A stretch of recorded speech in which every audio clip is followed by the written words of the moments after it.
ሰላም ጤና ይስጥልን ክብራትና ክብራን የቻናላችን ቤተሰቦች እንደምንላችኋል። የሰዓቱን ሰበር ዓለም አቀፍ ወሬዎችን ይዘን ቀርበናል። አብራችሁን ቆዩም። ቱርክ ከአሜሪካ ድጋፍና ከተባበሩት መንግስታት ድርጅት ጥላ ስር በድህረ ጦርነት ጋዛ መልሶ ግንባታና ደህንነት ላይ ወሳኝ ሚና ለመጫወት አቅዳለች። ሆኖም እስራኤል ምንም የቱርክ ወታደሮች መሬት ላይ አይኖርም በሚል ጠንካራ ተቃውሞ በማሰማት ላይ ትገኛለች። ይህ ደግሞ በቱርክና በእስራኤል መካከል ያለውን ግንኙነት ይበልጥ እያወሳሰበው ይገኛል። በሌላ በኩል በአሜሪካ የሚመራውን ሐማስን ትጥቅ የማስፈታት ዓለም አቀፍ የማረጋጊያ ኃይል የመቀላቀል እቅድ በክልል ውስጥ ጥርጣሬ አጋጥሞታል። የተባበሩት አረብ ኤሚሬትስ ግልጽ የሆነ የህግ ማዕቀፍ ባለመኖሩ ምክንያት ኃይሉን ለመቀላቀል ፈቃደኛ አልሆነችም። በመጨረሻም የኢራን ሪፐብሊክ የዩናይትድ ስቴትስ ባለስልጣናት የኒኩሌር ጦር መሳሪያ ሙከራዎችን ዳግም ሊያስጀምሩ እንደሚችሉ የሰጡትን ፍንጭ ተከትሎ ጠንካራ ማስጠንቀቂያ ሰጥታለች። ኢራን ይህንን እርምጃ ዓለም አቀፍ ህጎችን የሚጥስና የኒኩሌር ስርጭትን ለመከላከል የወጣውን ወሳኝ ስምምነት የሚያዳክም መሆኑን ገልጻለች። ዝርዝር መረጃዎችን ይዘን ቀርበናል። አብራችሁን ቆዩም።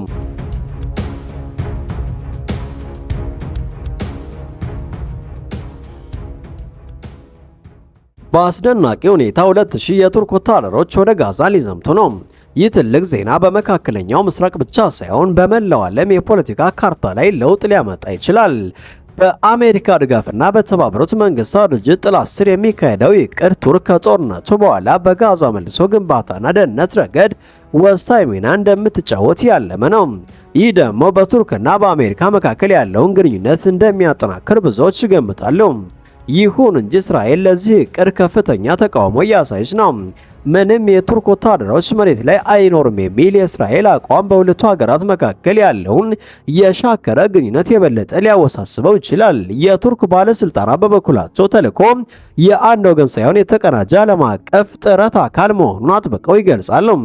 አንካራ ቀድሞውኑም የመሬት የምህንድስናና የሎጂስቲክ ክፍሎችን ለዚህ ታሪካዊ ተልዕኮ አሰባስባለች። ይህ ዝግጅት በጋዛ ውስጥ ያለውን ሚዛንና መረጋጋት ለማረጋገጥ ወሳኝ ነው። ይህ የሰላም ማስከበር ተልዕኮ በጋዛና በሰፊው መካከለኛው ምስራቅ ላይ ምን አይነት አዲስ ምዕራፍ ይከፍታል? ዓለም ሁሉ ትኩረቱን ወደዚህ ክስተት አድርጓል።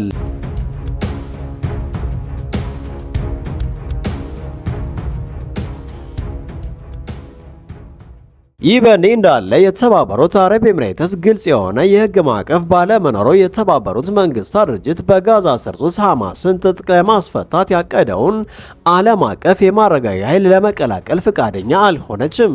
ይህ ውሳኔ በአሜሪካ በተዘጋጀው የሐማስ ትጥቅ የማስፈታት እቅድ ላይ በክልሉ ያለውን ጥርጣሬ ያሳያል።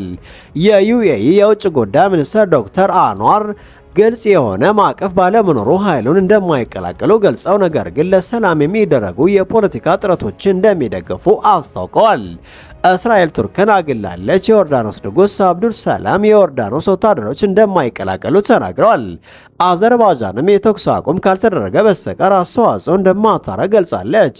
አሜሪካ ያዘጋጀችው የውሳኔ ሀሳብ ከእስራኤል ከወጣች በኋላ በጋዛ ያለውን ደህንነት የማስፈን ኃላፊነት በአሜሪካ ለሚመራው የማረጋጊያ ኃይል ይሰጣል። ይሁን እንጂ የአረብ መንግስታት የፍልስጤም ሲቪል ፖሊስ ኃይል ትልቅ ሚና እንዲኖረው ይፈልጋሉ። የፍልስጤም አሜሪካዊ ጀማል ኑሳይባ እንደሚሉት የውጭ ወታደሮች ፍልስጤምን ማስገደድ የሚታይ በመሆኑ ያለ ፍልስጤማውያን ግልጽ ፈቃድ መግባት የለባቸውም ብለዋል።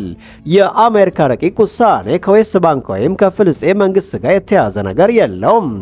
እስራኤልም የሁለት መንግስታት መፍትሄን ትቃወማለች። የአረብ ሀገራት የማረጋጊያ ኃይሉ ሰፊ ስልጣን ስለሚኖረውና በጋዛ ውስጥ አስተዳደራዊ ሚና ሊኖረው ስለሚችል ስጋት አላቸው። የውሳኔ ሀሳቡ የኃይሉን የገንዘብ ድጋፍ በተመለከተ ዝርዝር ነገር የለም። አሜሪካ ግን የባህረ ሰላጤው ሀገራት እንዲሸፈኑ ትጠብቃለች። በተባበሩት መንግስታት ድርጅት የጸጥታው ምክር ቤት የሚኖረው የቁጥጥር ሚናም ግልጽ አይደለም። እስራኤል ትጥቅ ማስፈታት በሚፈለገው ፍጥነት እየሄደ እንዳልሆነ ካመነች ወደ ጋዛ የመግባት መብቷ የተጠበቀ መሆኑን ከአሜሪካ የጽሑፍ ዋስትና ትፈልጋለች። የዚህ ሁሉ ውስጥ የአራቱ ታጋቾች አስክሬን እስካሁን አልተመለሰም። በተጨማሪም እስራኤል የጋዛን ሰርጥ ለሁለት በመክፈል የመልሶ ግንባታ ስራ ላይ በእስራኤል በተያዘው የሰርጡ ክፍል እንዲጀመር ሀሳብ አቅርባለች።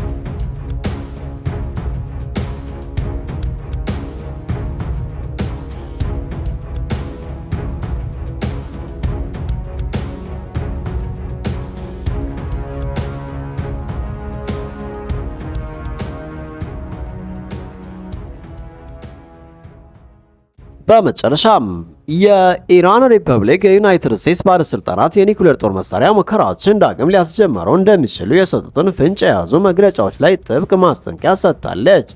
ይህ ከባድ ስጋት የተገለጸው በጄኔቫ በሚገኘው የተባበሩት መንግስታት ጽሕፈት ቤት ስር የኢራን አምባሳደር አሊ ባህሬኒ ሲሆኑ እኛ አምባሳደር ለትጥቅ ማስፈታት ኮንፈረንስ ፕሬዝዳንት ዋና ጸሐፊ በተላከ ደብዳቤ ላይ የኢራንን ጥልቅ ጭንቀት በግልጽ አስታውቀዋል።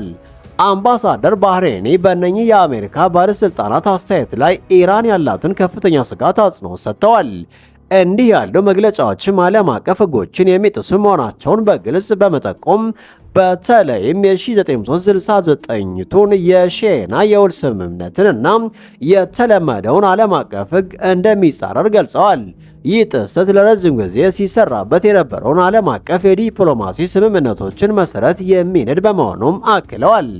በተጨማሪም እኒህ አስተያየቶች የኒኩሌር ስርጭትን ለመከላከል የወጣውን ወሳኝ ስምምነት እና ሁሉን አቀፍ የኒኩሌር ሙከራ እገዳ ስምምነትን ያዳክማል ብለው ተመልክተውታል። እነኚህ ስምምነቶች የኒኩሌር ጦር መሳሪያ መስፋፋትን ለመገደብና የኒኩሌር ሙከራዎችን ሙሉ በሙሉ ለማቆም ዓለም አቀፍ ጥረቶች ምሰሶች ናቸው ብለዋል። ከዚህ በላይ አምባሳደር ባህሬኒ አጽንኦት እንደሰጡት እንዲህ ያሉ የኒኩሌር ሙከራዎችን ዳግም የማስጀመር ሐሳቦች በአሁኑ ጊዜ ዓለም አቀፍ ሰላምና መረጋጋት እጅግ በተበላሸበት ወቅት ዓለም አቀፍ የጦር መሳሪያ ውድድርን ያባብሰዋል። ይህም ቀድሞውንም ደካማ የሆነውን ዓለም አቀፍ የጸጥታ ሁኔታን ይበልጥ ያወሳስባል ብለዋል። ይህ ደግሞ በበርካታ ክፍሎች ውስጥ ባሉ ግጭቶችና ውጥረቶች ለተጎዱ ዓለም አቀፍ ማህበረሰቦች ተጨማሪ አደጋን ይፈጥራል ብለዋል።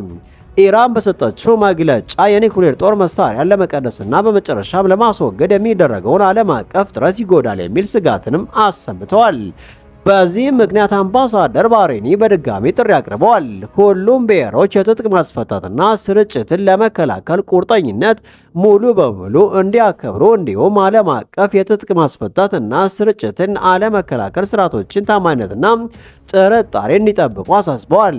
ይህ ዓለም አቀፍ ጥሪም የጋራ ኃላፊነቱን እንዲወጣና አሁን ባለው ዓለም አቀፍ ስምምነቶች ላይ የተመሰረተውን የጋራ ደህንነት መርሆችን እንዲያከብር ትልቅ ግፊት ያደርጋሉ። ኢራን ይህንን ማስጠንቀቂያ የምታሰማው የኒኩሌር ጦር መሳሪያ መስፋፋትና አጠቃቀም ስጋት ዓለም አቀፍ ሰላምና መረጋጋት ላይ አሁንም ዋነኛ ፈተና በሆነበት ወቅት መሆኑ የሁኔታውን አሳሳቢነት ያሳያል።